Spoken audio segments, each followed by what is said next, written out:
I'm Lynn Hodge. I'm a professor at UT, and I also have the privilege of being director of the East Tennessee STEM Hub. And it's good to see everybody, face-to-face and virtually, too.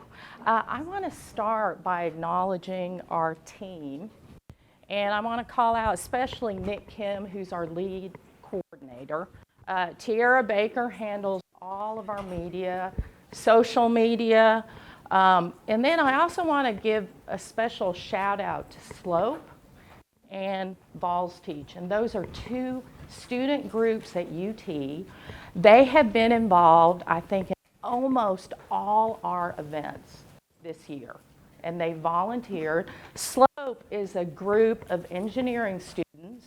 It's student-led, and they focus on 3D printing. So they really support family learning, teacher learning, and also students when it comes to 3D printing.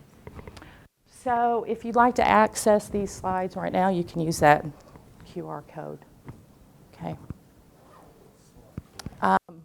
So what I'd like to do with the 30 minutes that we have today is I'd like for us to talk about STEM in our different spaces. So we'll do that. I'd also like to share some of the highlights from this year and also resources that are ongoing. So I'll talk about that. And then I'd like to hear from you about any suggestions that you have. So I think that's the most important part for me. So to begin with, I want to talk about STEM from my space, or spaces, probably better. So some of the ideas, questions that we have related to STEM. The first one, and all of these seem to relate to encouraging participation in STEM and also the STEM workforce. So the first one is the braided river image, which I know is not new to you. You've seen it, right? It's a model that helps us to think about STEM participation. And we like it, I like it, because it has multiple entry points, right? Changing goals. There's a place for everyone in STEM in this model, and there are all kinds of pathways, and they connect with each other. So the question we have is, what does this model mean for K-12 education and beyond for STEM? So the second one is about connections with people and communities. So, you know, we have this model and we're thinking about that. But the question is, we can't get away from the connections that we have with people. And we still have questions about that, right? So we know from research, we know from our own experiences that this is really important. So what does that mean to connect to the lives of learners and also families, right? So does it mean identifying community issues where STEM can be a tool, like the issue of microplastics in the Tennessee River? That's one example. Or does it mean we connect with a cultural practice, like storytelling?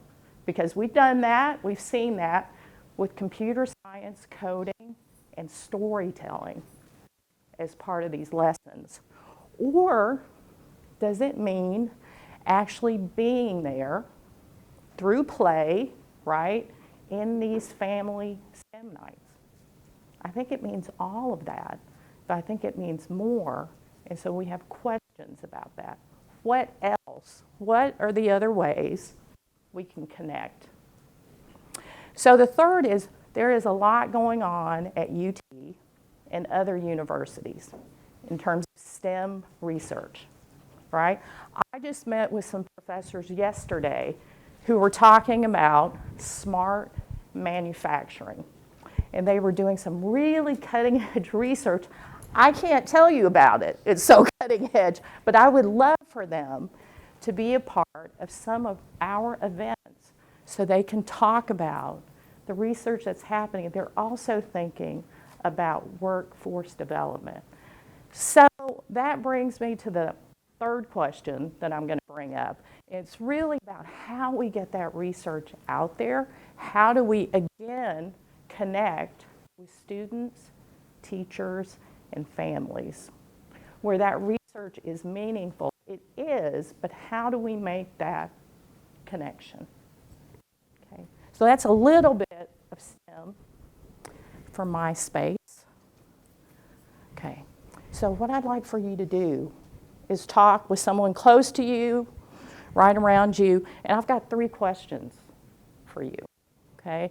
One is, what are needs and challenges around STEM in your space? What's a resource that you don't have currently that would really be a game changer in your space? And then, what's your favorite resource from this year? And it does not have to be from the hub. It can be any resource. It can be a person, right? So think of resource in a real expansive way. So I'm going to give you about 5 minutes. Well, you can't talk about all, those questions, so you can choose from that list. But talk for a few minutes and then we'll come back, okay?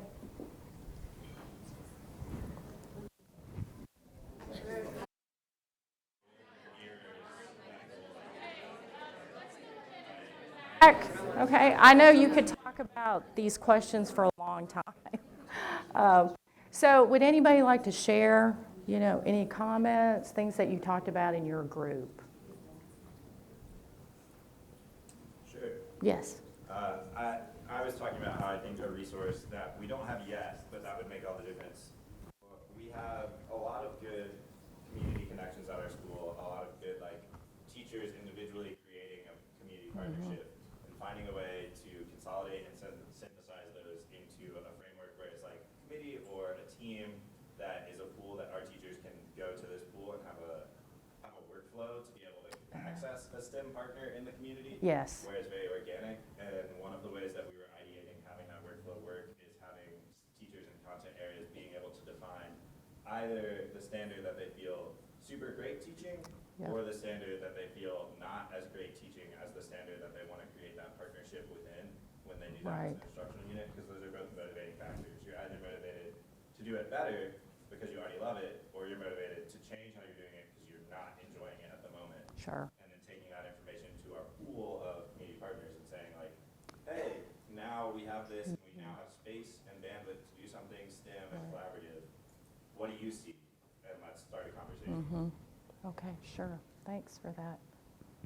Anybody else connected to his comment or another comment?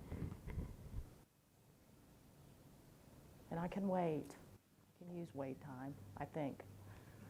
Lynn, I was something I talked to you about, I'm sure I'm not the only one dealing with this, where we've got kids that want to pursue these certain programs and do these things, but we don't have the, whether it's the numbers in our staffing formulas or things like that, to be able to provide it, bridging the gap between the local universities to create partnerships for teaching opportunities with us and seeing what that looks like. Yeah. So I guess it's really just building off the partnerships we currently have and kind of making them stronger. I think it's something we could definitely use. Okay, sure. Thank you for that. And while I'm, hearing these comments, I'm thinking about what the hub can do for that, really, right? So that's sort of the next phase, and I know you know that. Others know that too. Okay, one more. Yes.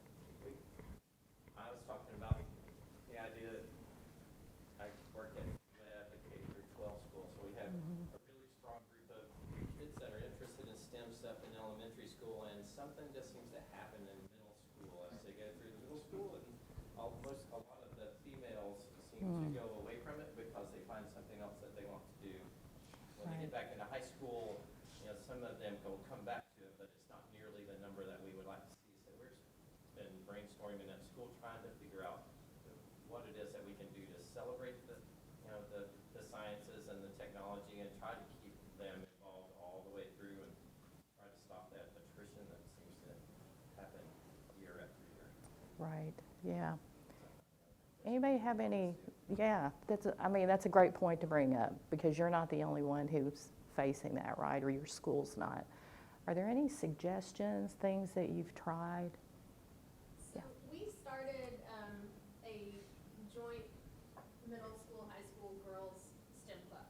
Mhm. And that's one thing that I went to girls' school, and so to me, that was really imperative on, like, being confident in science. So maybe something like that, if it's just single gender, Yeah. that is something that has really helped my students, and like I said, really helped me. Sure. And that's one way, I mean, and what you're talking about with that club is really potentially impacting the culture of the school, right? And creating that culture. And I think, that could make an impact as well. And I've seen some sessions about culture, during this conference. But it's also something that takes time, right? So it's also thinking about things in the short term that can be done. So something like a club, and I'm not trying to say that lightly. I know there's a lot of effort that goes into that. So really targeting that group and what can be done. And we talk about connections, so what are some interests that you could leverage in that case? And then thinking more long-term about building that school culture that is inclusive of STEM, where it's okay and it is totally a good thing to be a girl, to be different in all kinds of ways, and you're interested in STEM, doing STEM. And I know sometimes I hear from students about, being a STEM person, like that's a major commitment, right, somehow, and it's okay for some students, but for others, I think there's this idea of doing STEM, and that's good too. So I think we want to look at both, like STEM practices, but also STEM identity. And that way we're really being even more inclusive. Yeah, I see a hand in the back. The way I promoted it is some of my former students that I know very well, they did a short little video. The girls tell about what they did in middle school and high school, brought it down to their level, told them the college they went to, and then told their career.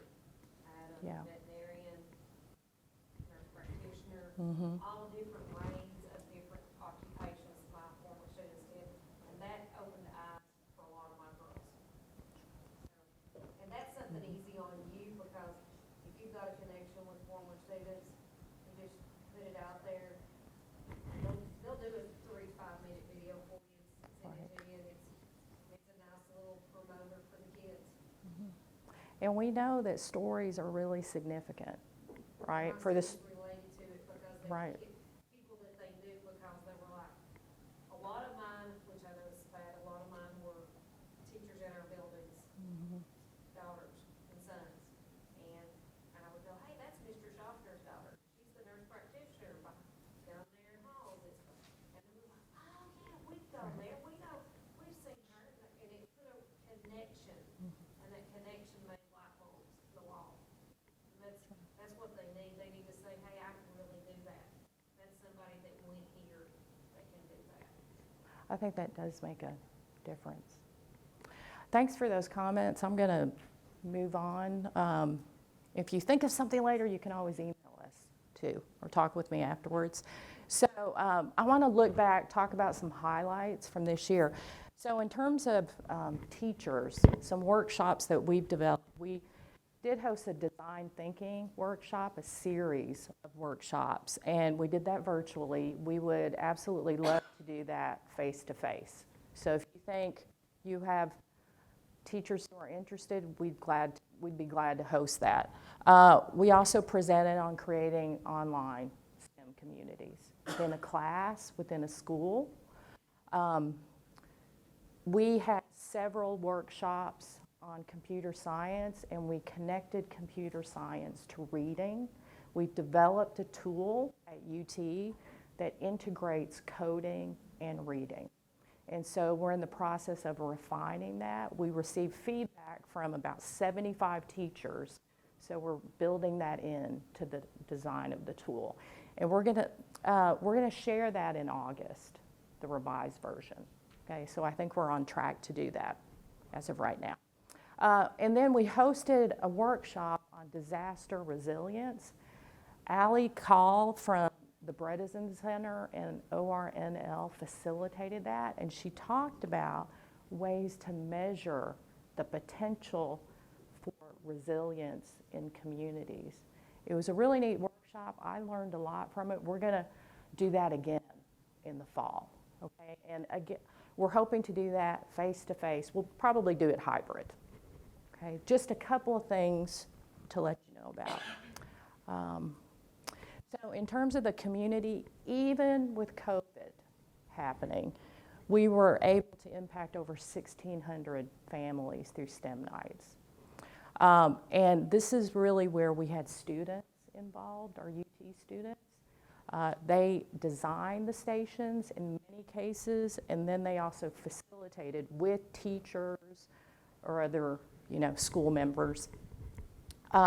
We had a workshop that was open to everybody in the community, and it was on creating a web page. We also include on social media this Wednesday Way with Words, and we highlight a piece of literature, a book that relates to STEM. So you can check that out through Twitter.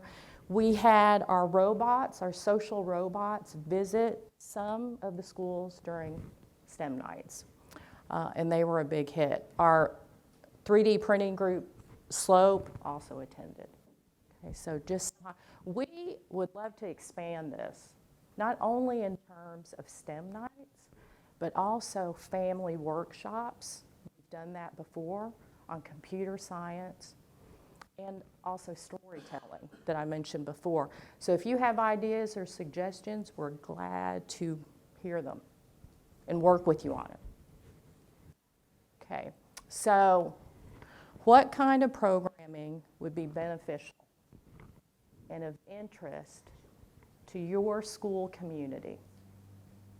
Okay, so I'm ask you to think about that. If you have suggestions, you can tell me.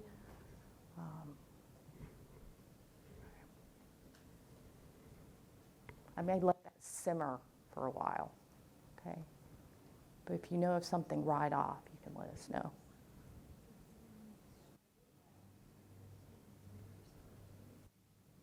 Would you say more workshops? Would you say family workshops at all? Would you, what do you think? One thing that I thought of, I know here in Nashville, they have a big STEAM event every year. Yes. And it brings all these community partners together. It brings out kids from all these different schools, and they're interacting with each other across communities. Yep. And I've wondered, why doesn't Knoxville have something like that when we're such a hub for different industries? And Yeah, that's right. so I didn't know if that might be something you're thinking of. So our team has been brainstorming like some kind of design challenge, right, that has to do with the new baseball stadium, and having like K-12 students involved, and then there's a pitch, okay? And so it is a competition, right? So we've been talking about that. I mean, do you think that would be of interest? I'm seeing some nods. Yeah? Yes. Okay. So I think that's something that we're going to pursue, and you'll be hearing more about that. Speakers, I mean, what do you think? That's of interest? Yeah. So I know the biology in a box, but I wish that there was chemistry in a box. I really also wish I could get my hands on some liquid nitrogen. Okay. I might be able to help you with that. Not the chemistry in a box, but yeah. Yeah, Jessica. Real quick, so we're getting back at STEAM Academy. And, Yes. one thing I think would really be beneficial for our students is if we could get STEM mentors Yes. who look like our students. So we Okay. have a high percentage of our population Yep. is minority students. Sure. And I'm just thinking back to our keynote this morning and just about like the impact. I mean, that's huge. So It is. and having that representation, that would be very helpful for us. Yeah. Okay. And like virtual format would be okay because we've done that. We can really think, we've done that with other schools, like more rural schools. too? Okay. Maybe get some of our kids over to y'all. Oh, yeah. That's a great idea. Okay. So if you have any other suggestions, you've got some other ways to communicate those to me, to us. So here are some upcoming opportunities I wanted to tell you about. So the flyers to the right are for K-12 students and also community college students. We host a summer STEM paid internship for high school students and community college students.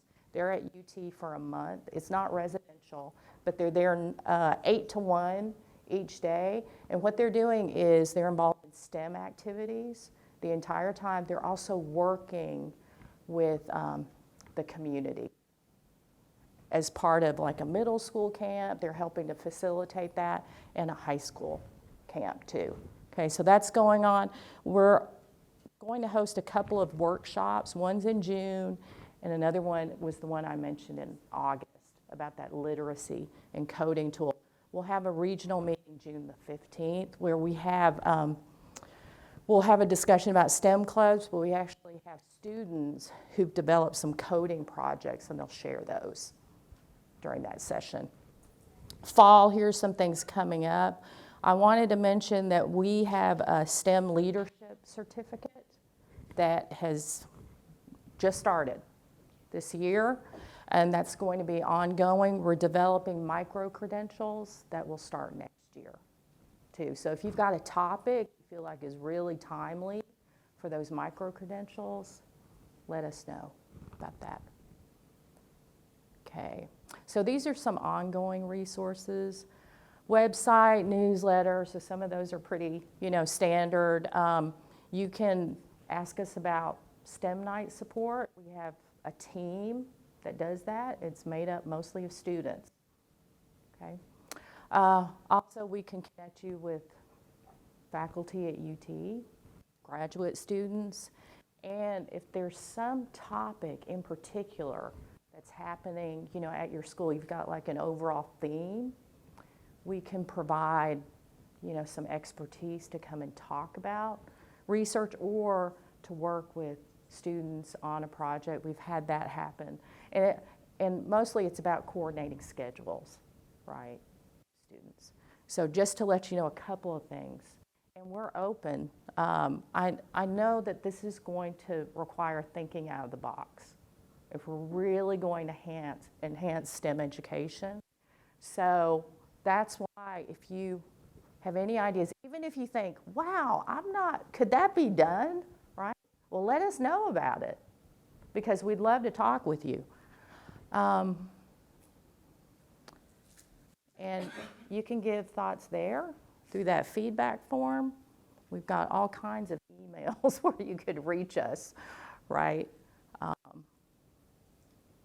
going to leave that for a second. And then just want to say thanks. Thanks for coming. Thanks for being here. Thanks for participating in everything you do at your school. I really appreciate it.